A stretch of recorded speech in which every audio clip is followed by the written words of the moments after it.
Lufta kundër korrupsionit dhe krimit të organizuar janë jetike për rrugën e Shqipërisë drejt Bashkimit Evropian. Ky ishte mesazhi kryesor që ministri i Shtetit për Europën në Ministrinë e Jashtme Federale të Gjermanisë, Günther Kriechbaum, dha në Tiranë gjatë një vizite zyrtare, ku u takua me kryeministrin Edi Rama, përfaqësues të forcave politike dhe kreun e prokurorisë së posaçme SPAK. Shqipëria gjendet aktualisht në një moment vendimtar. Rruga nisur në drejtim të Bashkimit Evropian duhet të çohet përpara me vendosmëri, duke zbatuar në këtë kontekst në mënyrë të vendosur reforma të radhës, veçanërisht në fushën e shtetit të së drejtës dhe luftën e palëkundur kundër krimit të organizuar dhe korrupsionit.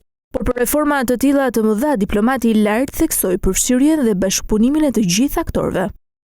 Për këtë qëllim lipset vijimi i guximshëm i rrugës së reformave, si dhe përfshirja, por edhe bashkëveprimi konstruktiv i të gjithë aktorëve dhe institucioneve në kuadër të përgjegjësive të tyre kushtetuese. Në takimet me kreun e qeverisë, ministra, përfaqësues të politikës dhe institucioneve të pavarura, ministri gjerman konfirmoi mbështetjen për procesin e integrimit. Për shkak se ne duam të shohim Shqipërinë në Bashkimin Evropian, jemi njëkohësisht mik, mbështetës dhe kritik në rrugën e saj drejt BE-s. Citohet të ketë deklaruar Kriechbaum sipas një njoftimi të ambasadës së Gjermanisë në Tiranë.